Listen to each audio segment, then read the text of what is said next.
So this week I've been talking about cybersecurity, specifically the ASD's Essential 8. Now, there's a lot of information in there, a lot of detail in that, and there's a lot of organizations out there that are now spending a lot of effort to understand what this means and start applying, um, the best practices or the practices that are defined with particular maturity model. Get an understanding of how mature your organization from a cybersecurity risk perspective, right?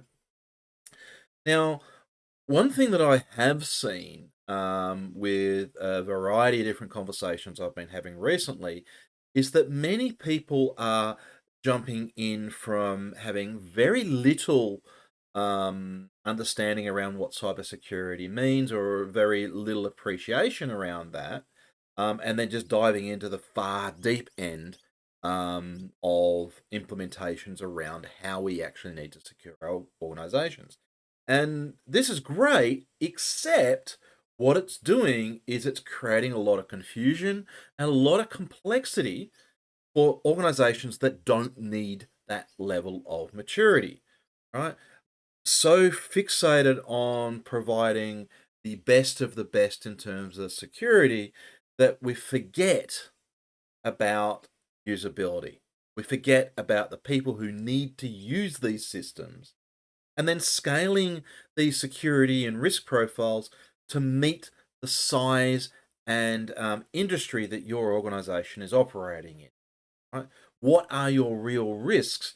And apply the appropriate level of controls that are balanced against usability to meet your specific needs. And every organization is subtly different. And really, if you want to go to the far end of the maturity model, you're going to have incredibly deep pockets in terms of the expenditure you're going to have to make this happen, the amount of systems you're going to put in place.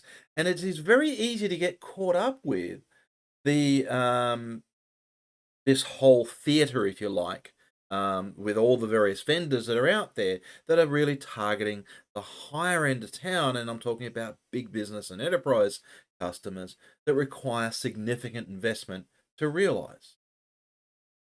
If you're a smaller organization, you must be realistic. You have to align with what your risks actually are. And you need to understand the impact this is going to have on the usability of your system. Are you forcing your team to jump through so many hoops that even the likes of defense departments wouldn't place on their normal operational teams? And we're seeing this, and I'm seeing this too often.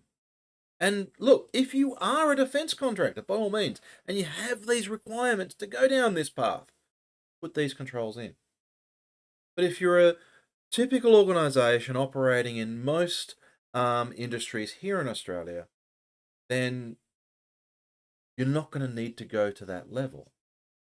You do need to have some controls and do need to have some understanding. Don't kill yourselves or your team trying to put this stuff in. Don't spend hundreds of thousands of dollars implementing systems that are frankly complete and utter overkill. There is so much capability available in the common platform that most Australian businesses are using today. I'm talking about Microsoft 365 and I'm talking about Google Workspace. There are other systems out there as well. Even the likes of Dropbox have the relevant capabilities that your organization is likely to need. Now, you might have some edge cases, that's great. For most of you, please, please look at what you already have in the systems you're already using and get to a sensible balance between security, usability,